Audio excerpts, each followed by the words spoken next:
ஓம் ஸ்ரீ குருப்பியோ நமக. குரு பிரம்மா குரு விஷ்ணு குரு தேவோ மகேஸ்வரகாத். குரு சாட்சாத் பரபிரம்மா தஸ்மை ஸ்ரீ குரவே நமக. ஆன்மீக ரீதியாகவும் ஜோதிட ரீதியாகவும் இந்த 2026ஆம் ஆண்டு மிக முக்கியமான ஆண்டாக அமையப்போகிறது. இந்த ஆண்டின் நிகழப்போகும் குரு பெயர்ச்சி 2026 அனைத்து ராசிகளிலும் மிக பெரிய மாற்றங்களை ஏற்படுத்த உள்ளது. நவ கிரகங்களின் சுபகிரகமான குரு பகவான் மிதுனம் ராசியிலிருந்து கடகம் ராசிக்கு இடம்பெயர உள்ளார். கடகம் குரு பகவான் என்பதால் உச்ச வீடு என்பதால் இந்த பெயர்ச்சி பலருக்கும் ராஜயோகத்தை வழங்கப் போகிறது. அன்பிற்கினிய மகர ராசி நேயர்களுக்கு இந்த குரு பெயர்ச்சி மகர ராசிக்கு ஒரு பொன்னான காலகட்டமாகவே அமையப் போகிறது என்று சொல்லலாம். கடந்த சில ஆண்டுகளாக ஏழரை சனியின் தாக்கத்தால் பல சவால்களையும் மன அழுத்தங்களையும் சந்தித்து வந்த உங்களுக்கு இந்த குரு பெயர்ச்சி ஒரு மிகப்பெரிய நிம்மதியையும் வாழ்க்கையில் அடுத்த கட்டத்திற்கு செல்வதற்கான அதிர்ஷ்டங்களையும் அள்ளித்தரக்கூடும் என்று தான் சொல்லலாம். ஜூன் மாதம் 2ஆம் தேதி முதல் மிதுனம் ராசியிலிருந்து கடகராசிக்கு உங்கள் ராசிக்கு 7ஆம் இடம் குரு பகவான் பயிற்சியாகிறார். அதாகப்பட்டது உங்கள் ராசிக்கு 3க்கு 12க்குரிய அதிபதினு சொல்லக்கூடிய குரு பகவான் 7ஆம் இடத்திற்கு உச்சகுருவாகவே அமைவதால் தேவையில்லாத குழப்பங்கள் சரியாகும். அதே போல் மனதில் ஒரு தெளிவு கிடைக்கும். நீண்ட நாட்களாக இருக்கக்கூடிய ஒரு குழப்பங்களுக்கு எல்லாமே ஒரு விடிவு காலம் பிறக்கக்கூடிய தருணம் என்று சொல்லலாம்.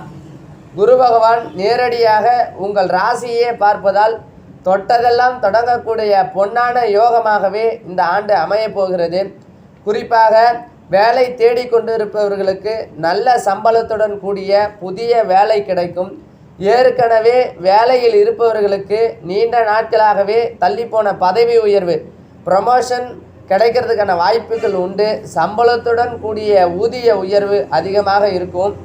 மற்றும் கூட்டு தொழிலில் கொஞ்சம் கவனமாக இருக்கிறது நல்லது. புதிய கிளைகளை தொடங்க நினைப்பவர்கள் இந்த காலகட்டத்தை பயன்படுத்தி கொள்ளலாம். பணியிடத்தில் உங்கள் திறமைக்கு உரிய அங்கீகாரமும் மேலதிகாரிகளுடன் பாராட்டுகளும் கிடைக்க வாய்ப்புகள் உண்டு. நீண்ட நாட்களாகவே உங்களை வாட்டி வதைத்த கடன் மற்றும் பாக்கிகளை அடைவதற்கான வருமானம் வந்து சேரும்.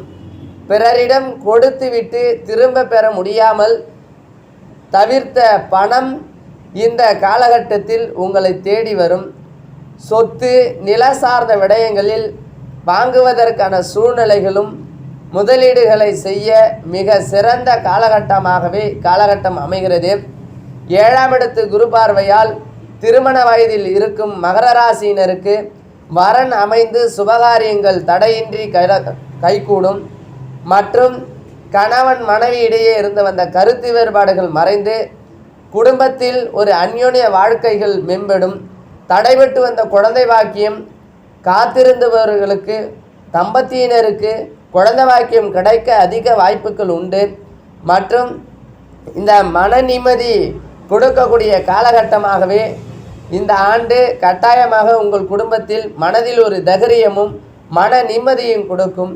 நீண்ட நாள் நோய் சார்ந்த விடயத்தில் அவதிப்பட்டு வந்தவர்களுக்கு படிப்படியாக உடல்நிலை சீராகும். இந்த கல்வியில் கவன சிதறல்கள் மறைந்து ஆர்வம் அதிகரிக்கும். போட்டித் தேர்வுகளுக்கு தயாராகும் மாணவர்களுக்கு சாதகமான முடிவுகள் கிடைக்கும். ஆசிரியர்கள் மற்றும் பெரியோர்களின் வழிகாட்டுதல் உங்களுக்கு பெரிய பக்கபலமாகவே இருக்கும். தொழில் ரீதியாக புதிய வாய்ப்பு, பதவி உயர்வு, தொழில்களின் மூலம் லாபம் இதெல்லாம் கிடைக்கும். அதே போல் பொருளாதாரத்தில் கடன் சுமை குறையும். புதிய சொத்து சேர்க்கை வாங்க வாய்ப்புகள் இருக்குது. திருமண வாழ்க்கையில் தடைப்பட்ட சுபகாரியங்கள், கணவன் மனைவி ஒற்றுமைகள் கிடைக்கும். அதே போல் ஆரோக்கியத்தில் மன அழுத்தம் நீங்கும். உடல்நலத்தின் இருக்கக்கூடிய ஆரோக்கியங்கள் ஓரளவு சரியாகிறதுக்கான வாய்ப்புகள் உண்டு. இந்த குரு பயிற்சி உங்களுக்கு சாதகமாக இருக்குது. முடிஞ்ச அளவு ஆஞ்சநேயர் வழிபாடு அவசியம் செய்கிறது நல்லது. அதே போல் உங்கள் ராசிக்கு 2ல் இருக்கக்கூடிய சனி பகவான் 3ஆம் இடத்திற்கு பயிற்சி ஆவதால் சற்று வாய் வார்த்தைகளை கட்டுக்குள் அடப்பது நல்லது. பேச்சு வார்த்தைகளை கவனமுடன் கையாளுவது நல்லது. தொழில் சார்ந்த விஷயத்தில் நல்ல ஒரு முன்னேற்றங்கள் கொடுக்கும். நன்றி, வணக்கம்.